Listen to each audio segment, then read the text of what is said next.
Meghan didn't just ask for access, she made a private appeal that insiders say crossed a line no one expected. And what came back wasn't a negotiation, it was a silent final decision that changed everything. It all begins with a journey that didn't look dramatic on the surface. A quiet flight, a controlled appearance, a carefully timed return. But behind that calm exterior, something far more urgent was unfolding. Because this wasn't about a visit. It wasn't about family. It was about survival. The pressure had been building for months, and inside those closed Montecito walls, the whispers had already turned into panic. Numbers were collapsing, deals were weakening, and the one thing they believed could anchor everything, the legacy, was slipping further out of reach. And that's when the decision was made. Not public, not announced. A private appeal. Direct, personal, risky, the kind of move you only make when you know you're running out of time. Because here's what no one says out loud: access to Althorp isn't just symbolic. It's power, it's credibility, it's control over the story that still holds emotional weight across the world. And insiders claim Meghan understood that better than anyone. That this wasn't about visiting a grave, it was about unlocking something much bigger. The archives, the memories, the untouchable narrative. So the approach had to be different this time. No cameras, no press, no spectacle. Just a message, carried quietly, delivered carefully, and loaded with implications. What exactly was said? That's where it gets complicated. Because according to those close to the situation, the appeal wasn't framed as a demand. It was presented as something softer, something emotional, something that leaned on connection, legacy, and timing. The upcoming anniversary. The idea of honoring history, the suggestion that the story deserved to be told in a new way. But here's the detail that makes everything shift. This wasn't the first time. There had been attempts before. Indirect conversations, subtle signals, moments where the idea had been floated and quietly ignored. But this time, it was direct. And that changed the stakes completely. Because when you go direct, you force an answer. And inside Althorp, that answer didn't come quickly. Days passed. Then, more days. Silence stretched longer than expected. No leaks. No hints, nothing, and in a world where silence usually means negotiation, this silence felt different. Heavier, deliberate. Then came the response. Not a statement, not a meeting, not even a discussion, just a decision. Final, unexpected in its simplicity, but devastating in its impact. No, not now, not later, not under conditions, not privately, not publicly. No, and just like that, the entire strategy collapsed in a single word. Because what insiders are now whispering is that this wasn't just a rejection of access,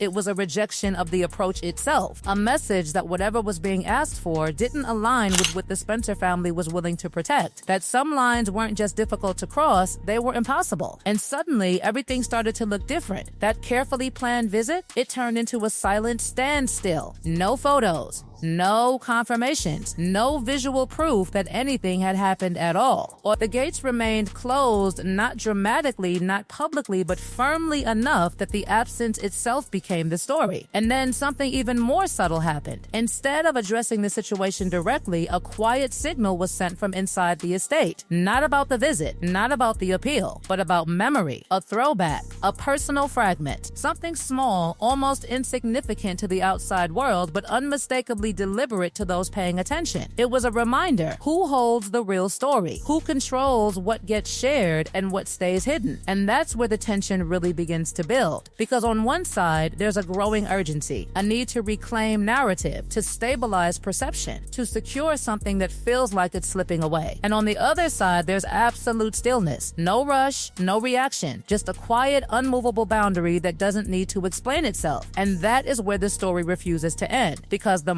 moment that quiet, final decision was delivered, something shifted far beyond a single request being denied. Something deeper began to unravel. And the silence that followed didn't calm the situation, it amplified it, turning one private rejection into a chain reaction that insiders say is still unfolding behind closed doors. Because what happens after a refusal like that is never simple. It doesn't just stop at the word no. It creates pressure. It forces movement. And those watching closely say the response on the other side wasn't immediate acceptance, it was calculation, a pause, a reassessment. Because when access to something so central is blocked, the question isn't whether to move on, it's how to move around it. And that's where the whispers start getting louder again. Because inside those same circles that spoke of urgency before, a new tone reportedly emerged. Less hopeful, more strategic. If the direct appeal failed, then the approach itself had to change. Not the goal, never the goal, just the method. Because the objective, according to those familiar with the situation, had always been larger than a single visit or a single conversation. It was about positioning, about relevance, about ensuring that the connection to that legacy didn't fade into something symbolic instead of something active. But here's where the tension becomes almost impossible to ignore, because while one side is now adjusting, recalibrating, possibly even preparing a new path forward, the other side hasn't moved at all. No follow-up, no softened stance.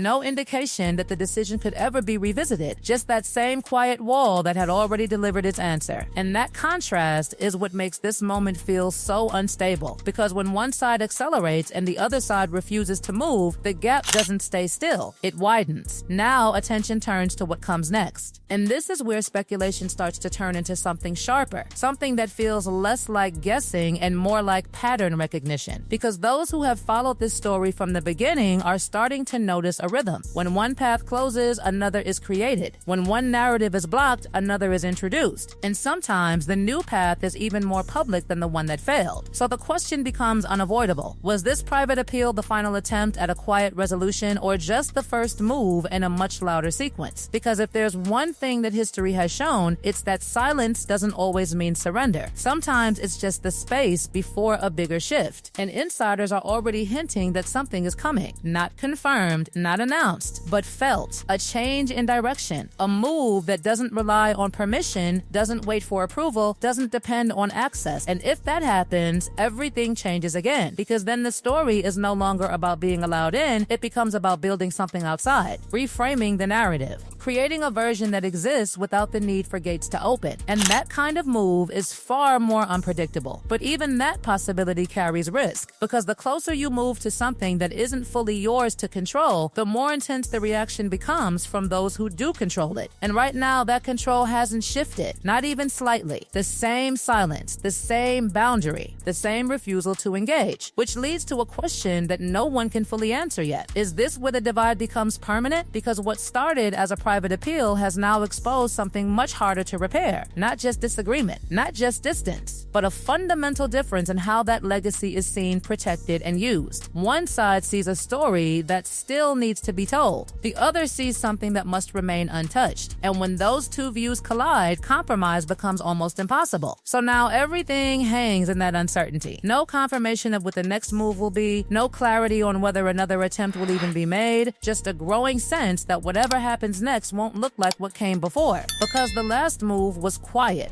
The next one probably won't be